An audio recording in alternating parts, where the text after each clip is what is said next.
제가 먼저 읽겠습니다. 유다와 그의 형제들이 요셉의 집에 이르니 요셉이 아직 그곳에 있는지라 그의 앞에서 땅에 엎드리니 요셉이 그들에게 이르되 너희가 어찌하여 이런 일을 행하였느냐 나 같은 사람이 점을 잘 치는 줄을 너희는 알지 못하였느냐. 유다가 말하되 우리가 내 주께 무슨 말을 하오리이까 무슨 설명을 하오리이까 우리가 어떻게 우리의 정직함을 나타내리이까. 하나님이 종들의 죄악을 찾아내셨으니 우리와 이 잔이 발견된 자가 다 내 주의 노예가 되겠나이다. 요셉이 이르되 내가 결코 그리하지 아니하리라. 잔이 그 손에서 발견된 자만 내 종이 되고 너희는 평안히 너희 아버지께 도로 올라갈 것이니라. 유다가 그에게 가까이 가서 이르되 내 주여 원하건대 당신의 종에게 내 주의 귀에 한 말씀을 아뢰게 하소서. 내 주의 종에게 노하지 마소서. 주는 바로와 같으심이니이다.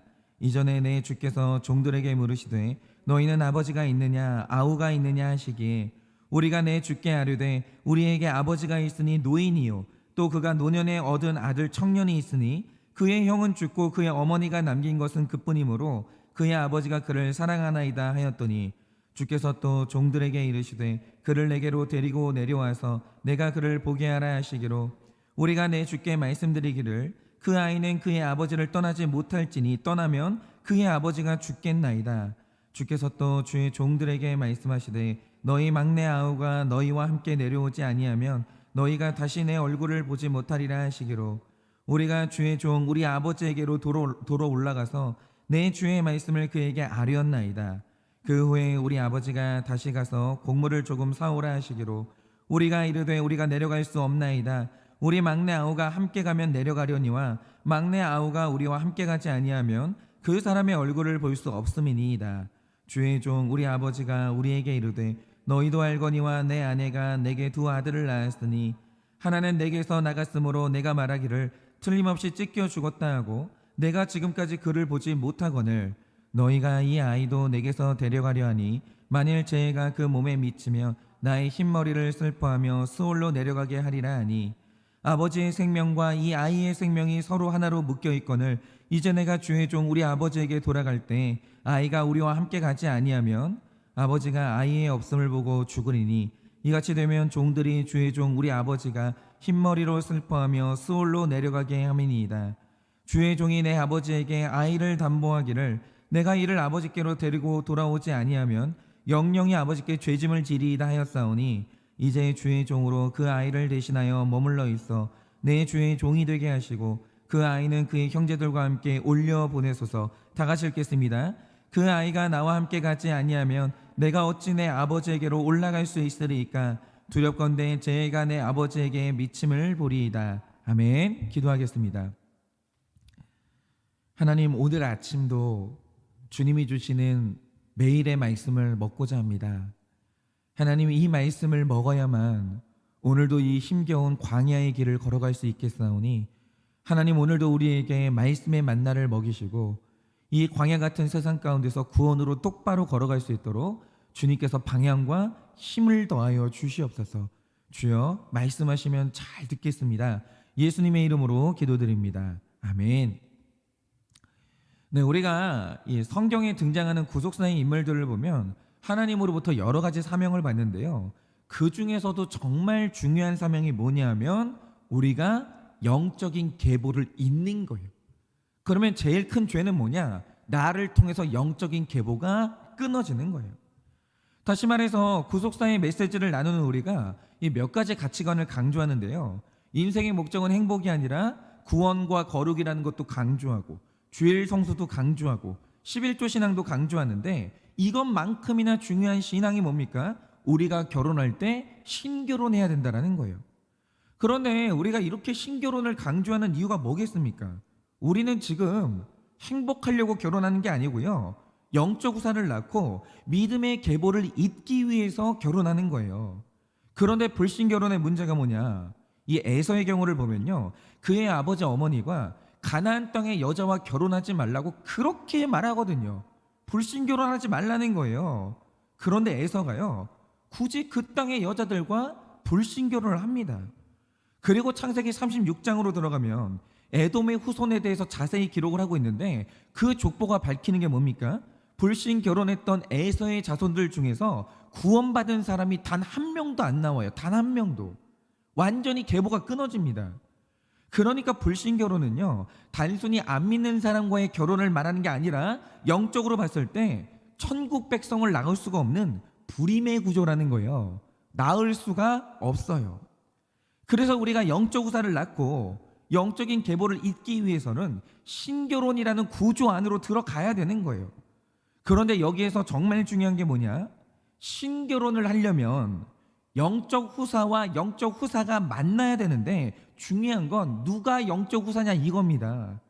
이거를 분별하는 게 너무너무 중요한 거예요. 그래서 성경에 기록된 믿음의 사람들을 보면 내 자녀들 중에 누가 영적인 후사인지, 돌아다니는 여자와 남자 중에 누가 내 배우자로서 영적 후사인지, 이걸 분별하는 게 너무 중요한 사명으로 떠오릅니다. 그런데 이 구속사의 아이러니가 뭔지 아십니까? 영적 후사라는 것은요, 겉모습으로 분별하는 게 거의 불가능에 가까워요. 예를 들면 이런 거죠. 아브라함에게 이삭과 이스마엘이라는 두 아들이 있었는데, 둘 중에서 더 똑똑하고 영민한 아들이 누구냐? 그 이스마엘이에요. 그에 반해 이삭은 어땠습니까? 제가 볼 때 이 아들은 지적인 장애가 있는 아들이에요. 죽어도 안 되는 게 있는 거예요. 죽어도. 그리고 능력으로 보면 이스마엘은 야성까지 있었기 때문에 활을 잘 쏘는 사람이었고 리더십이 있어가지고요, 한 나라의 조상이 됐습니다. 이런 아들한테 우리 그 재산을 맡기고 싶지 않겠어요? 그런데 이삭은요, 리더십이라는 것은 기대도 할 수 없고 자기 식구들하고도 소통이 안 되는 사람이에요. 그러니까 얼마나 연약한지, 자기 아들이 이 몸에 허접한 털을 붙이고 아버지를 속이는데요, 이삭이 거기에 속아요. 정말 아무것도 아닌데 거기에 속아요. 이렇게 연약한 아들이 이삭이라는 거죠. 그런데 여기에서 아브라함의 고민이 뭡니까? 이스마엘과 이삭 둘 중에 한 명만 영적 후사이고 한 명은 영생의 씨가 없는 불신자거든요. 그런데 겉으로 보면 누가 영적 후사로 보입니까? 당연히 이스마엘이 영적인 후사로 보여요. 이 아들한테 내 재산을 맡기면 이 아들이 간수를 잘할 것 같은 거예요. 그런데 실상이 뭐였냐? 죽어도 안 되는 장애가 있고 자기 아들한테도 속는 이삭이 영적인 후사예요. 이 아들이 장애가 있는데 이 아들을 하나님이 택했어요. 겉으로만 보면 보이지를 않는 거죠. 그리고 야곱과 에서를 보세요. 아버지 이삭은 고기를 매우 좋아하는 사람이었거든요. 그런데 야곱은요, 집에 머무는 걸 좋아해요. 사냥을 딱 싫어합니다. 그래서 아버지가 좋아하는 고기를 잡아온 적이 한 번도 없어요. 그런데 여기에서 끝이 아니라 이 아들이 아버지를 속여서 거짓말을 했기 때문에 일단 내 아들이라도 이삭과 야곱은 안 맞아요. 케미가 안 맞아요. 같이 있으면 싸우는 것 말고 방법이 없는 거예요. 반면에 에서는 어떻습니까? 정말 희한한 게 뭐냐면 이삭의 취향이요, 에서랑 그렇게 잘 맞아요. 일단 에서는 사냥을 좋아하기 때문에 아버지가 야 고기 먹고 싶다, 당장 나가요. 아버지가 좋아하는 고기를 땀 흘려가지고 잡아오는 거예요. 그래서 창세기 25장 28절을 보면요, 이삭은 에서가 사냥한 고기를 좋아했다 이렇게 기록하거든요. 그런데 이 말 뜻이 뭐냐면 하필 에서가 하는 요리가, 그러니까 이런 거잖아요. 어떤 사람이 요리를 하는데 어떤 사람은 짜게 해요. 어떤 사람은 싱겁게 해요. 어떤 사람은 젓갈을 넣고 어떤 사람은 안 넣거든요. 그러니까 그 입맛이 다 다르기 때문에 누가 하는 요리가 내 입맛에 맞을 줄 모르는 거예요. 그런데 신기한 건 하필 에서가 하는 요리가 이삭의 입맛에 딱 맞는 거예요. 그러니까 에서는요, 아버지가 좋아하는 일만 골라서 하고 두 사람이 너무 잘 맞으니까 같이 있기만 해도 너무 행복한 거예요. 그래서 만약 이 두 사람이 남녀로 만났으면요, 이걸 우리는 천생연분이라고 하는 거예요. 그러니까 이삭의 입장에서 에서가 안 이쁠 수 있겠습니까? 그러니까 이 자녀 양육의 어려움이 뭐냐면요, 네 배 아파가지고 두 자녀를 낳는다고 해요. 그런데 희한한 게 뭐냐면 우리 청년들은 애를 낳아보면 알아요. 희한한 게 뭐냐? 자녀들 중에서 이쁜 짓만 골라하는 자녀가 있어요, 실제로. 그런데 희한한 건 자녀들 중에서요, 미운 짓만 골라서 하는 자녀도 있어요. 그런데 이렇게 되면요, 내 배 아파 낳아서 낳은 자녀라도 편애를 안 하는 게 너무 힘들어지는 거예요. 그러니 이삭의 눈에 누가 영적인 후사로 보이겠습니까? 에서가 그렇게 보이는 거예요. 하는 집마다 예쁜 거예요. 하는 집마다 기쁨이 되는 거예요. 그래서 처음에 이삭은요, 고민도 안 하고 에서에게 장자의 권한을 내주려고 해요. 그런데 너무너무 신기한 게 뭐냐, 알고 보니까 하는 집마다 마음에 안 들고 나랑 맞는 게 하나도 없는 야곱이 영적인 후사였던 거예요. 그러니까 깨어있지 않잖아요. 영적 후사를 분별하는 게 불가능해요. 그런데 만약 이게 여러분의 일이라고 생각을 해보세요.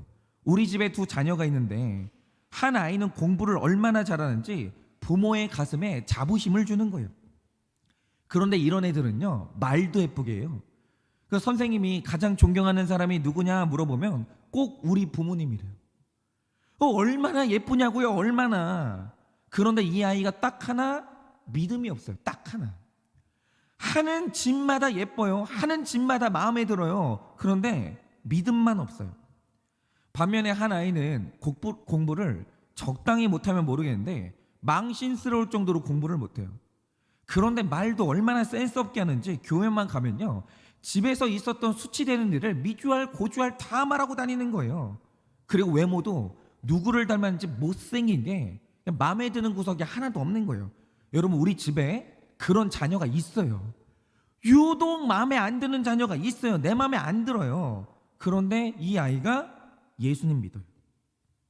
그러면 이 마음에 안 드는 이 자녀가 나의 영적 후사라는 걸 인정할 수 있겠습니까?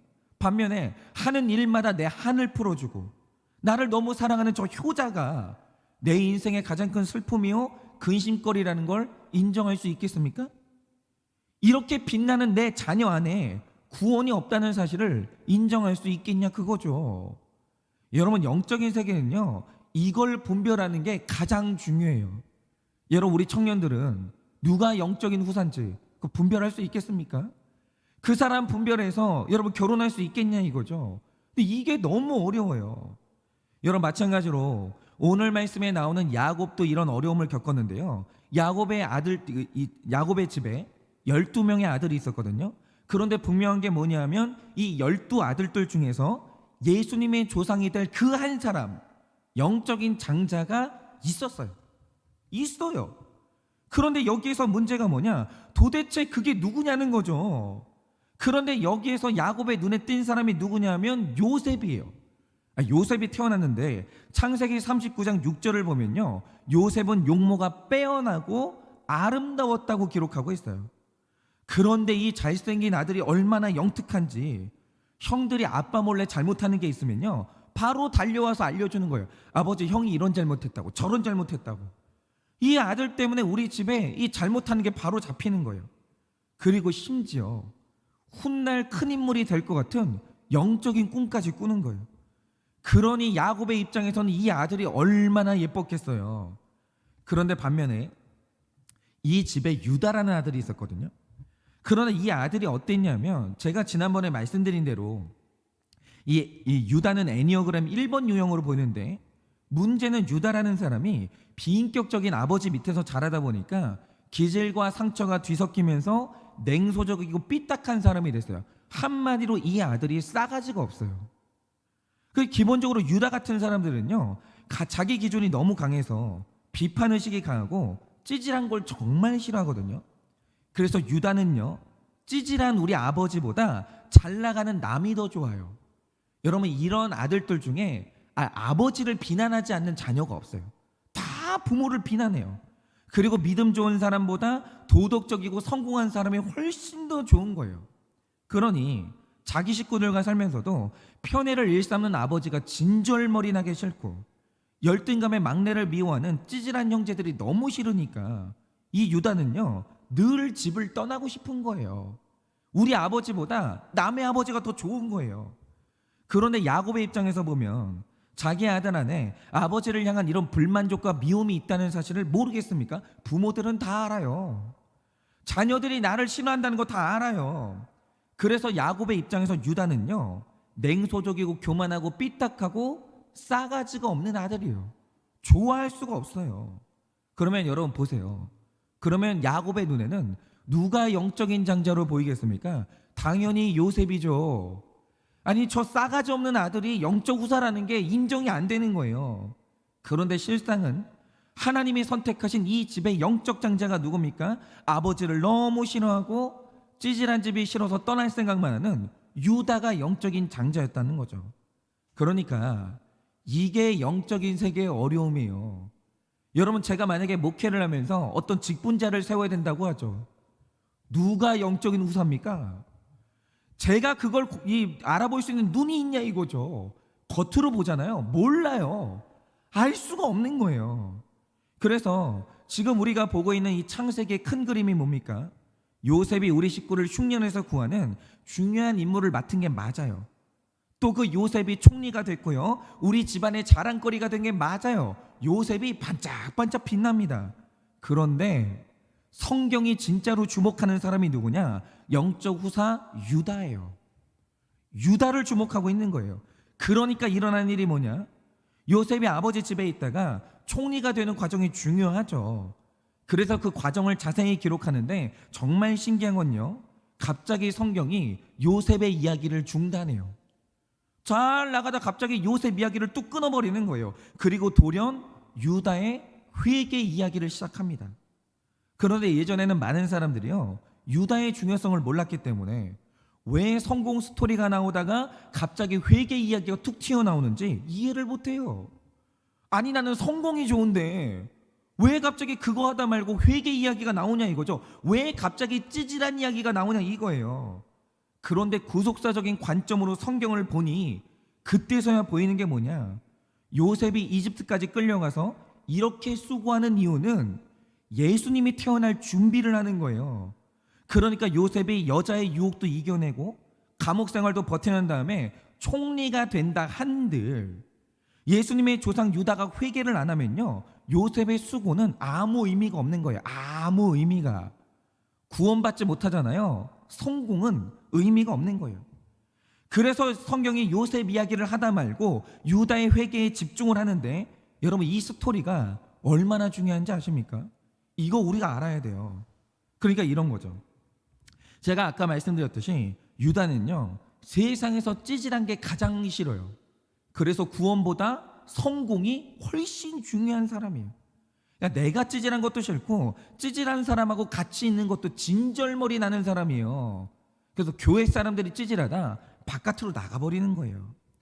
그러니까 이 유다가 찌질하지만 믿음이 있는 아버지를 떠나서 불신자지만 잘 나가는 수아라는 사람을 만난 다음에 그의 딸과 불신 결혼을 하거든요. 그런데 유다가 이런 가치관 속에서 3명의 아들을 낳아요. 아들을 셋씩이나 낳습니다. 그게 엘과 오난과 셀라인데, 교만한 마음으로 낳은 아들들 중에서 영적 후사가 한 명도 못 태어나요. 한 명도 안 나와요. 그런데 지금 이건요, 개인의 가정사가 아니라 구속사의 위기가 온 거예요. 왜냐? 유다는 예수님의 조상을 반드시 낳아야 되는 영적인 장자인데 그 교만이 안 깨지니까 아들을 낳는 족족 불신자가 나오는 거예요. 영적 후사가 안 나오는 거죠. 그러자 하나님이 특단의 대책을 마련하는데 그게 뭡니까? 다시 말씀드리지만 유다는 찌질한 거 정말 싫어하고요, 자기 도덕성에 자신감이 있기 때문에 비난은 해도 회개는 절대로 안 해요. 그래서 하나님이 유다의 도덕성을 깨버리시는 거예요. 그게 뭐였냐? 창녀로 변장한 자기 며느리 다말과 동침한 다음에 애가 생겨요. 여러분, 이 아이의 존재는요, 유다의 도덕성이 완전히 박살이 났다는 신호고요, 이 아들이 무너지는 증거예요. 여러분, 이 아들이 생기는 순간 유다는요, 일평생 내세울 게 없는 거예요. 자기 인생에 치명적인 오점이 생긴 겁니다. 그런데 이렇게 유다가 도덕성이 무너지니까 드디어 유다가 고백하는 게 뭡니까? 그는 늘 주장하길 내가 아버지보다 옳아, 내가 요셉보다 옳아, 내가 제일 맞아, 이렇게 주장했거든요. 그런데 도덕성이 무너지던 그 첫날 그는 나보다 옳도다, 내가 틀렸도다 라고 하면서 분수령적인 회개로 나아가는 거예요. 그런데 유다의 입에서 회개가 터지니까 드디어 유다의 삶에 베레스라는 영적 후사가 태어났는데, 재미있는 건 베레스라는 이름의 뜻이 뭔지 아십니까? 깨지다, 그 뜻이에요. 이 수치스러운 아들이요, 아버지 유다의 영적 교만을 완전히 깨버리는 거예요. 그러니까 이 아들이 축복된 거죠. 여러분, 그런데 내가 옳다고 주장했던 유다가 깨지니까 그때서야 그 삶에 영적 후사가 태어나는 거예요. 그러니까 여러분이 오늘 본문에서 만나는 유다는 이전에 교만한 유다가 아니에요. 내가 아버지보다 옳아 이렇게 주장했던 유다가 아니고요, 완전히 깨진 유다가 오늘 말씀에 등장하는 거예요. 이전 유다랑 오늘 유다는 달라요. 그래서 오늘 말씀을 보면서 완전히 깨어진 영적 후사의 모습이라는 것은 무엇인지, 어떻게 하면 우리도 이 유다처럼 영적인 후사를 낳을 수 있는 거지, 이것을 좀 묵상해 보도록 하겠습니다. 자, 우리가 먼저는 어제 상황으로 다시 돌아가야 되는데, 어제 우리가 나눴던 것처럼 형제들이 모르는 사이에 베냐민의 짐 속에 요셉의 소중한 은그릇이 들어왔어요. 그래서 청지기가 이 은잔을 찾으려고 왔을 때 형제들은 결단코 그런 일이 없다고 부인을 했거든요. 그런데 짐을 풀어보니까 없다고 했던 은잔이 버젓이 나오는 거예요. 그래서 오늘 말씀 14절을 보면 떠났던 요셉의 집으로 형제들이 다시 돌아오거든요. 그런데 여러분이 14절에서 유심히 보셔야 될 게 있습니다. 그게 뭐냐? 이전까지는 그런 표현이 없었는데 오늘 말씀에서 야곱의 아들들을 표현할 때 처음으로 등장하는 표현이 있어요. 그게 뭡니까? 유다와 그의 형제들이에요. 이전에 성경에는 이런 표현이 없어요. 그런데 오늘 말씀에서 처음으로 나오는 표현이 뭐냐? 이 집의 아들들을 표현할 때 유다와 그의 아들들이라고 표현해요. 그런데 벌써 이 표현이 말하는 게 뭐냐면 유다가 이 집의 영적 장자로 등극했다는 거예요. 요셉이 아니에요. 여러분 한번 보세요. 요셉이 총리 됐잖아요. 요셉과 그의 아들들이라고 기록하지 않아요. 유다와 그의 아들들이라고 해요. 저는 이게 굉장히 중요하다고 생각하거든요. 그러니까 이런 겁니다. 육적으로 보면요, 먼저 태어나는 사람이 장자고 세상적으로 보면 돈 많고 지위 높은 사람이 장자예요. 그러니까 우리가 이제 명절에 형제들이 모이잖아요. 그럼 실질적인 장자가 누굽니까? 돈을 많이 버는 아들이 실질적인 장자예요. 여러분, 부모님이 돌아가 보세요. 누가 장자겠습니까? 그 장례 비용 다 되면서 부모님 묘지를 예쁘게 꾸밀 수 있는 돈 많은 사람이 장자예요. 세상은 그렇습니다. 그런데 영적인 세계는 그게 아니에요. 여러분, 유다가 이 집의 넷째 아들이거든요.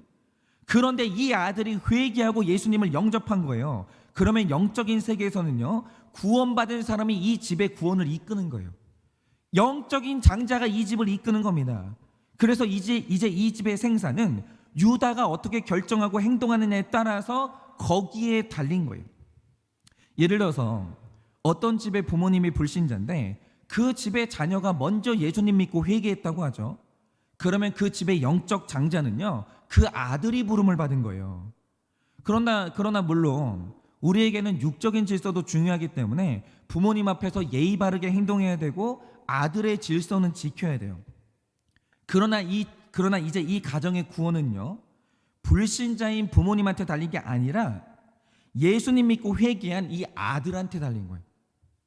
아들이 이 집의 구원을 이끄는 거예요.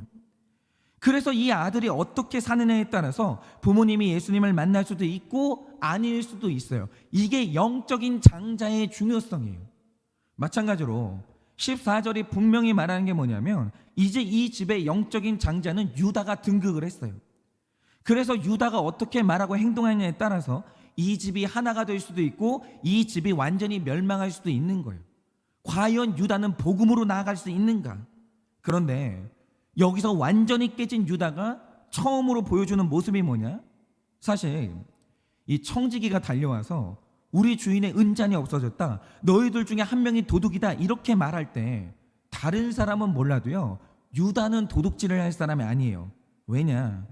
그는 기질상 도덕성을 중요하게 생각하고 찌질한 행동을 피하기 때문에 요셉이요, 곡식값을 받지 않을 때 가장 스트레스를 받았던 사람이 유다거든요.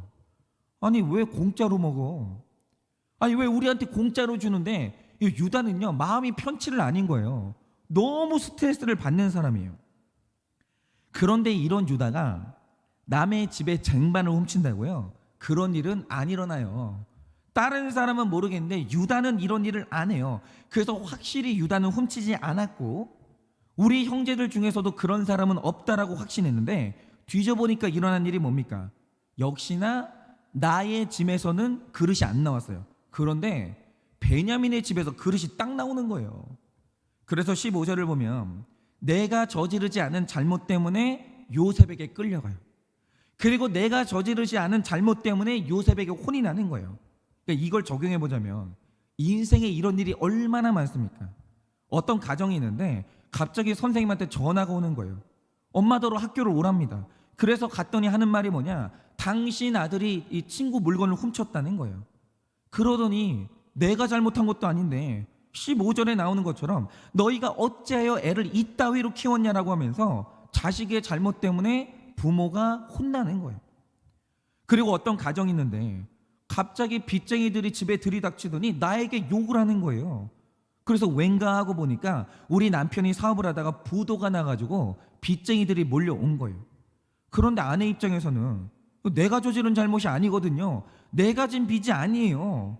그런데 빚쟁이들이 남편이 아니라 나한테 와가지고는 내 멱살 흔들면서 돈 내놓으라는 거예요. 나한테 욕을 하는 거예요. 여러분, 저도 마찬가지인 게요. 제가 자주 말씀드렸지만 제가 사역했던 이 교회에 분쟁이 생겼는데 그 제가 한 잘못 아니거든요. 저희 담임 목사님이 한 잘못이에요.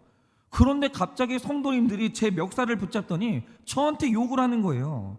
여러분, 그런데 이때 깨지지 않은 자존심이 강한 예전의 유다는요, 억울해서 못 살아요. 억울해서 못 살아요. 아니, 잘못은 제가 했는데 왜 나한테 욕을 해? 왜 내가 욕을 먹어? 아니, 잘못을 담임 목사님이 했는데 왜 부교육자인 내가 욕을 먹어? 여러분, 예전의 유다는요, 억울해서 못 살아요.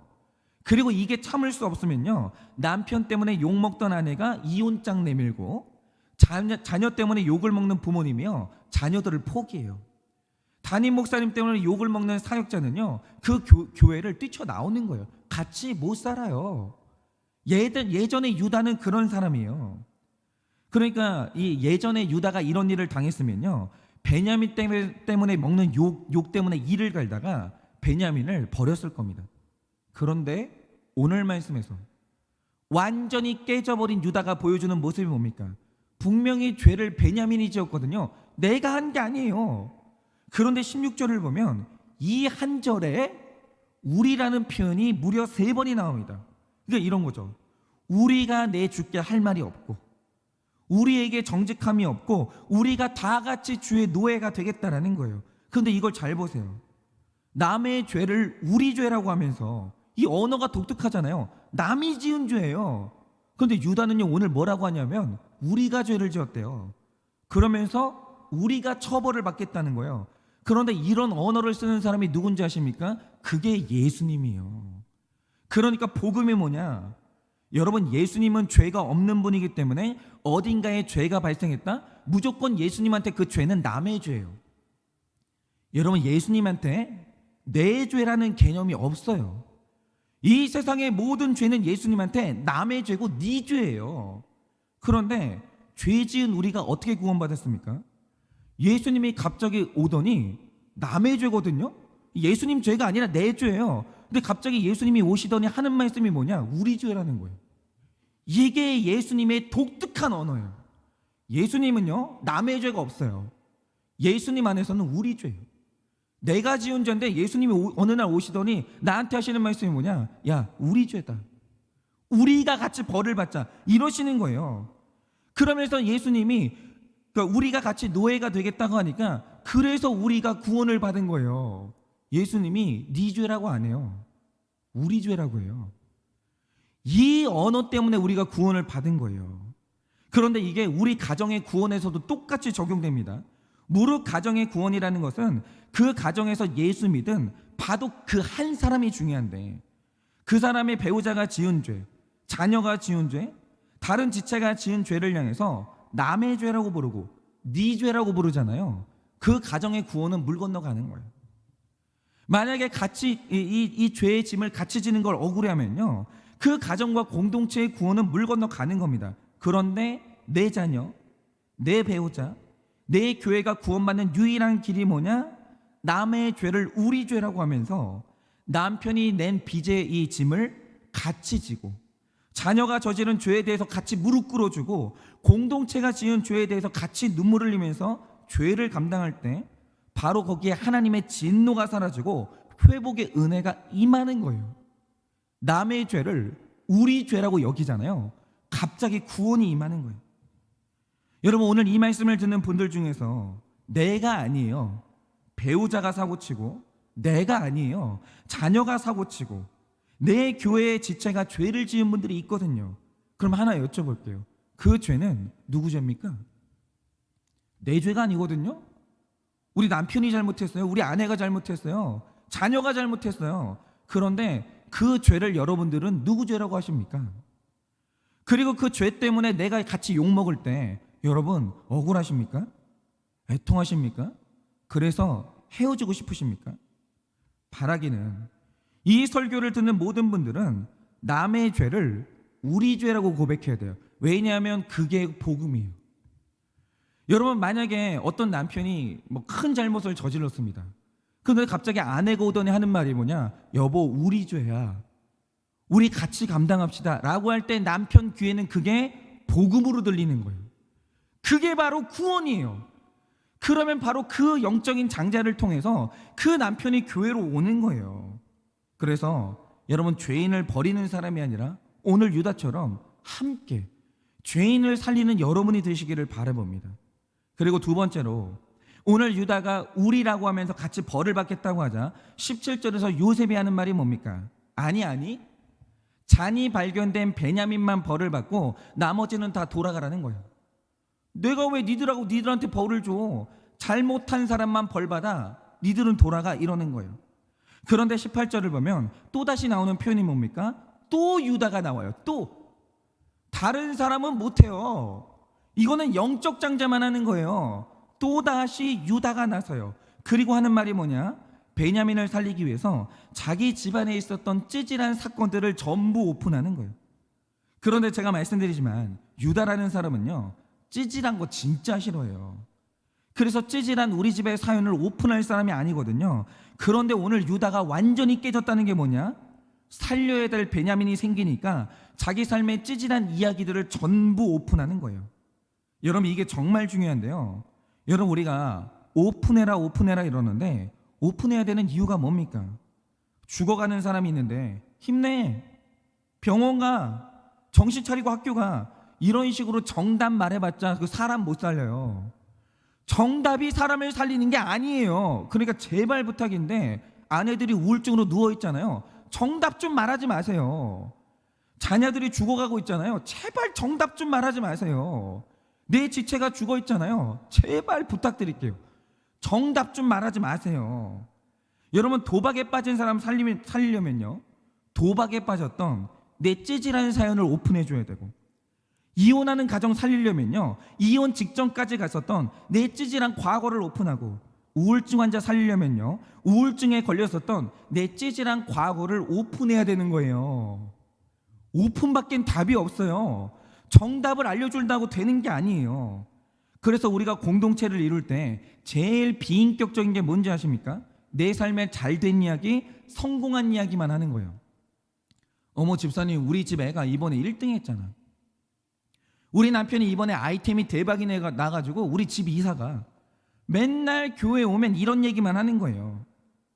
내 삶에 잘된 이야기, 성공한 이야기만 하는 거죠. 왜냐? 세상에 그것만큼 사람을 절망시키는 이야기가 없는 거예요. 그게 가장 비인격적인 거예요. 그런데 공동체에서 우리가 서로 간에 보여줄 수 있는 가장 큰 사랑이 뭐냐? 내가 겪었던 찌질한 삶을 오픈하면 오픈할수록 그것이 가장 큰 사랑이고, 그게 바로 그 오픈이 죽어가는 사람을 살리는 거예요. 그러니까 이게 얼마 전에 저희 딸은 가만히 보니까 실수할 때 엄청난 수치심을 느끼거든요. 그러니까 얘가 어느 날에 이제 길을 걸어가다가 한번 엎어진 거예요. 얘가 차 안에서 울기 시작하는데, 왜 나는 넘어지는 거예요? 왜 자꾸 나는 넘어지는 거야? 그러면서 계속 울어요. 그 제가 무슨 말을 했는 줄 아세요? 저희 딸이 7살인데 제가 한 말이 뭐냐면, 너는 3번 넘어졌잖아. 아빠는 7살 때 20번 넘어졌어. 그래요. 그랬거든요. 그 아이가 갑자기 진짜? 그러는 거예요. 너는 3번밖에 안 넘어졌잖아. 근데 아빠는 7살 때 20번 넘어졌어. 그러니까 이 아이가요, 회복되는 거예요.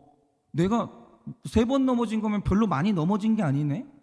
그러니까 아빠의 찌질한 이야기를 해주니까요, 그게 있잖아요, 넘어진 사람을 살리는 거예요. 이게 아무것도 아닌 것 같잖아요. 굉장히 중요한 원리예요.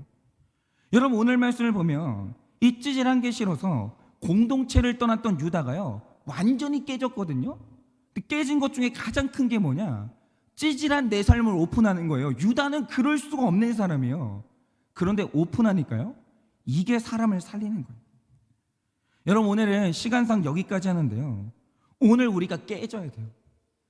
여러분, 이 영적 장자라는 건요, 영적 우사라는 건요, 깨진 사람이에요. 완전히 깨진 사람. 근데 깨졌다는 게 뭡니까? 그 유다가 보여주는 건데, 오늘 우리도 깨진 유다처럼 남의 죄를 내 죄라고 해야 돼요. 우리 죄라고 하는 것처럼 큰 사랑은 없는 거예요. 그리고 정말 남을 살리기 위해서 나의 찌질한 과거를 오픈하는 큰 사랑으로 나아갈 때, 여러분, 그때 우리가 사람을 살리는 사람이 되고, 우리가 예수님처럼 우리가 이 복음으로 사람 살리는 그런 사람들이 된다라는 거예요. 그러니 오늘 여러분 완전히 깨세요. 그 억울함 깨시고 남의 죄를 우리 죄라고 끌어안으세요. 다른 사람 살리기 위해서 여러분의 찌질한 사연들을 오픈해 주세요. 그때 오늘 유다처럼 한 가정을 살리는 사역자로 여러분의 인생도 쓰임받을 줄을 믿습니다. 이 시간에 우리 다 같이 한번 이제 각자의 처소에서 기도하도록 할 텐데요, 우리 기도할 때 여러분 이렇게 기도하시기를 바랍니다. 하나님, 우리 자녀가 죽어갑니다. 하나님, 우리 교회가 죽어갑니다. 우리 배우자가 죽어갑니다. 제가 해야 될 게 뭡니까? 깨져야 됩니다. 하나님, 내가 오늘 완전히 깨져서 남의 죄를 우리 죄라고 해주고, 정말 그 사람을 위해서 나의 모든 찌질한 것들을 오픈하는 그 깨짐으로 나가기를 원합니다. 하나님, 오늘 내가 완전히 깨지게 해주시고, 깨진 나로 말미암아 내 배우자가 살아나고 자녀가 살아나고 또 우리 공동체가 살아날 수 있도록 나를 영적인 장자로 사용해달라고, 나를 깨트려달라고 오늘 그렇게 기도하시기를 바랍니다. 제가 기도하고 축도하고 마치겠습니다. 기도하겠습니다. 하나님, 오늘 유다가 완전히 깨졌습니다. 오늘 말씀에 나오는 유다는 예전의 그 유다가 아닙니다. 오늘 유다는 사람 살리는 사람으로 변했는데, 그가 사람을 살리기 위해서 남의 죄를 우리 죄라고 같이 감당을 해주고, 사람 살리기 위해서 자신의 찌질한 과거를 아낌없이 오픈하는 정말 큰 사랑의 사람이 됐습니다. 하나님, 오늘도 우리가 우리의 삶 가운데서 나의 자녀를 살리고 배우자를 살리고 또 내 지체를 살리는 유일한 길이 뭐겠습니까? 깨져야 됩니다.